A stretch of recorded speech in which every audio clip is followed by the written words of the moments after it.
শেষ টেক নিউজে মানে 59 নম্বর টেক নিউজে আপনার কাছে জানতে চেয়েছিলাম যে আপনার ফোনে কত ওয়াটের ফাস্ট চার্জার আছে এবং কমিউনিটিতে ওই পোলটা দেওয়ার পর 12,000-এরও বেশি দর্শক আপনারা ভোট দিয়েছেন এবং সেখানে 37% বলেছেন যে আপনাদের কাছে 5 ওয়াটের চার্জার আছে, 31% বলেছেন যে তাদের কাছে আছে 10 ওয়াটের চার্জার এবং 23% বলেছেন যে তাদের কাছে আছে 18 ওয়াটের চার্জার।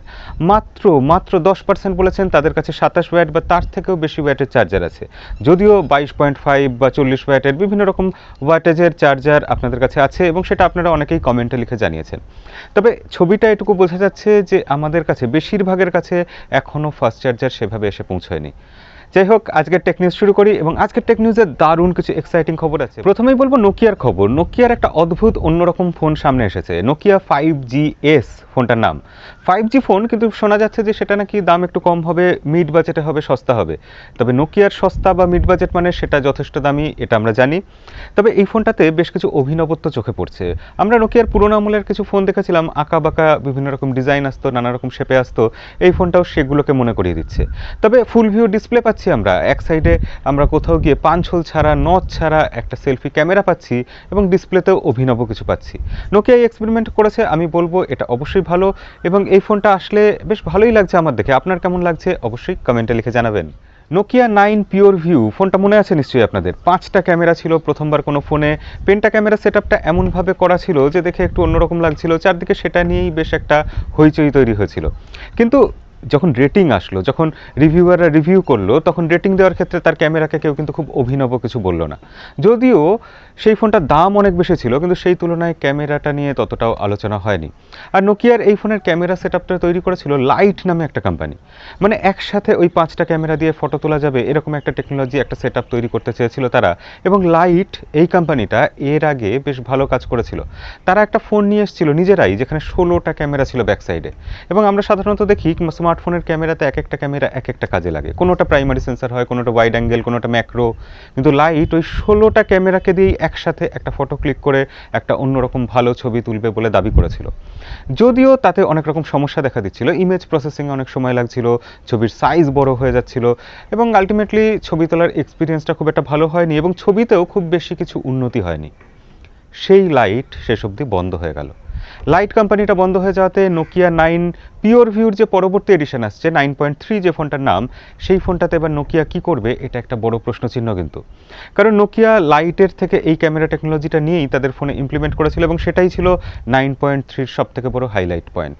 এবং এই হাইলাইটেড পয়েন্টটা এবার নোকিয়া মিস করছে, লাইট বন্ধ হয়ে গেছে। শেষ অবধি কী হবে দেখা যাক, কি হয় শেষ অবধি আমরা আর কিছুদিন অপেক্ষা করব। নিশ্চয়ই এই নিয়ে আরও খবর আসবে আমাদের চ্যানেলে এবং তার জন্য বলবো সব খবর সবার আগে পাওয়ার জন্য আমাদের চ্যানেলটা সাবস্ক্রাইব করে রাখবেন আর বেল আইকনটা বাজিয়ে রাখবেন। বাংলাদেশের দিকে কিন্তু এবার স্মার্টফোন কোম্পানিগুলো তাকাচ্ছে, এটা কিন্তু বলতেই হবে। কারণ আমরা দেখছি এর মধ্যে রিয়েলমি তাদের স্মার্টফোন লঞ্চ করেছে বাংলাদেশে এবং সেগুলো ঠিকঠাক প্রাইজিংয়ে লঞ্চ করেছে। বাংলাদেশে তো লঞ্চ করে অনেক কোম্পানি অনেক ফোন, কিন্তু তার দাম এমন আকাশ ছোঁয়া হয়। সবথেকে বড় উদাহরণ স্যামসাং। রিয়েলমি কিন্তু হাওয়াটা বা চাকাটা ঘুরিয়ে দিচ্ছে এবং রেডমিও আজকে বাংলাদেশে তাদের নোট 9 সিরিজটা লঞ্চ করলো এবং সেটা আমি বলবো বেশ ভালো দামে লঞ্চ করেছে। এখন যেরকম স্মার্টফোনের দাম বেড়ে যাচ্ছে ক্রমশ, সেই হিসাবে দামটা বলতে হয় তারা যা রেখেছে ঠিকঠাক রেখেছে। রেডমি নোট 9 এই ফোনটা 6GB 128GB ভেরিয়েন্ট তারা দাম রেখেছে 19,999 টাকা।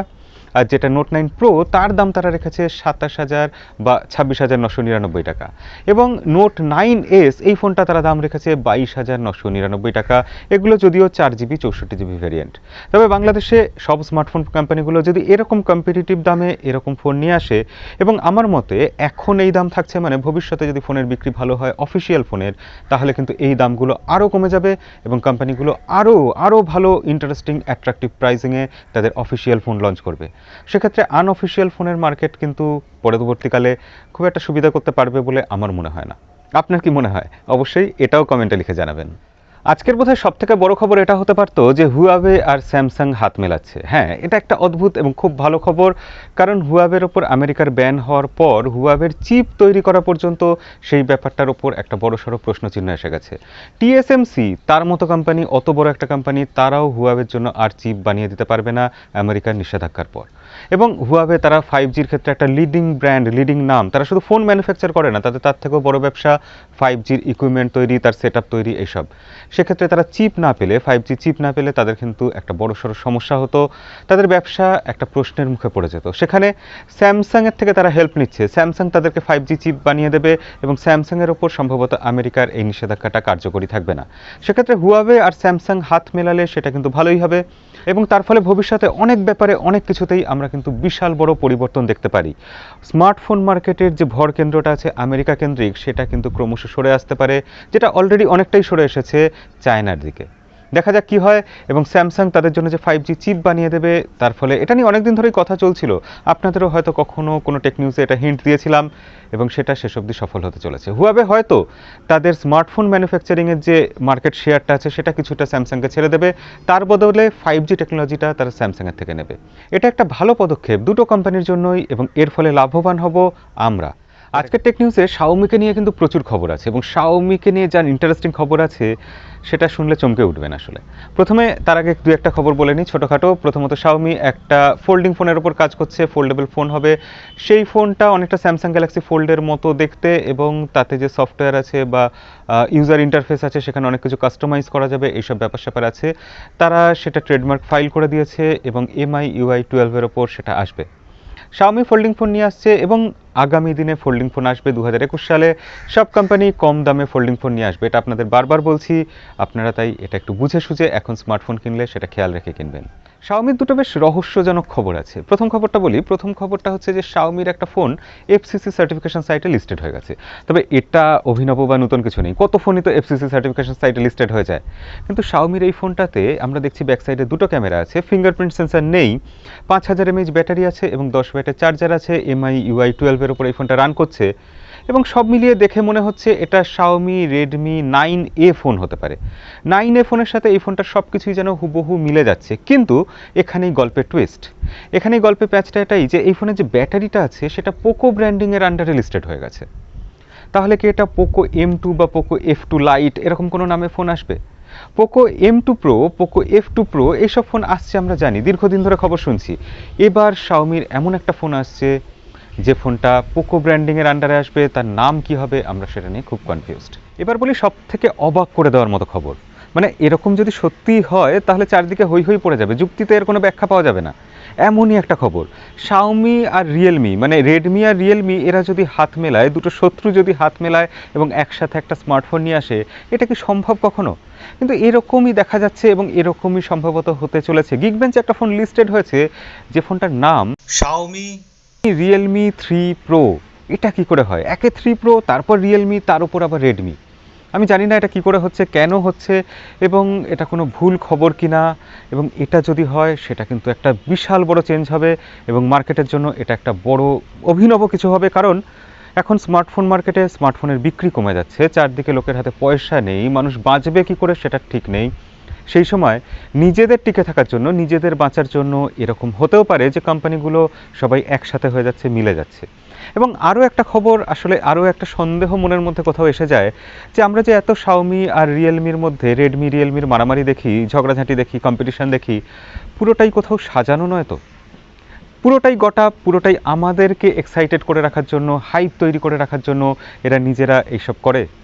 আসলে সব কিছুই রিয়েলিটি শো এর মতো, সব কিছুই আগে থেকে স্ক্রিপ্টেড। দুটো কোম্পানি আসলে মিলেমিশে আছে, কিন্তু তারা দেখাচ্ছে তারা যেন লড়াই করছে। এরকম তো হতেই পারে, না হওয়ারও কিছু নেই। পৃথিবীতে কোনো কিছুই অসম্ভব নয় এবং কোনো কিছুই অতটা অবাক হয়ে যাওয়ার মতোই নয়। আজকে শেষ খবরে যাওয়ার আগে আপনার কাছ থেকে কিন্তু লাইক চেয়ে নেবো, কারণ আপনি এখনও লাইক করতে ভুলে গেছেন আমাদের ভিডিওটা। আপনি একটা লাইক করলে ভিডিওটা আরও 10টা মানুষের কাছে পৌঁছবে, তাই লাইক করে বাকি ভিডিওটা দেখুন। আজকে বলি যে রেডমির তরফ থেকে যে CC10 ফোনটা আসার কথা ছিল, সেই ফোনটার কিন্তু ব্যাক কভার আজকে চলে এসছে।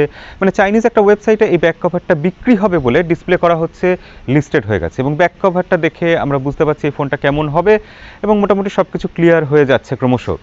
CC10 এই ফোনটা আসবে মানে আমরা একটু আশা করতে পারি যে আমরা MI A4 এই ফোনটার জন্য এতদিন ধরে যে অপেক্ষা করছিলাম, সেই অপেক্ষা বোধহয় এবার শেষ হতে চলেছে। MI A4 ফোনটা খুব শিগগিরই হয়তো আসতে চলেছে, কারণ CC10 খুব শিগগিরই আসতে চলেছে।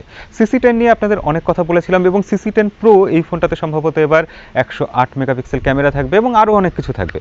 এই CC10 ফোনটাতে কোয়ালকম স্ন্যাপড্রাগন 775G প্রসেসর থাকতে পারে, এটাও একটা মার্কেটে লিক এসেছে, খবর শোনা গেছে। দেখা যাক কী হয় শেষ অবধি, কেমন হয় ফোনটা। তবে MI A4 আসলে আমরা সবাই খুব খুশি হব। আজকের ভিডিও এখানেই শেষ করব। ভিডিও কেমন লাগলো অবশ্যই কমেন্ট করে জানাবেন। দেখা হবে পরের ভিডিওতে। আজকের মতো বিদায়।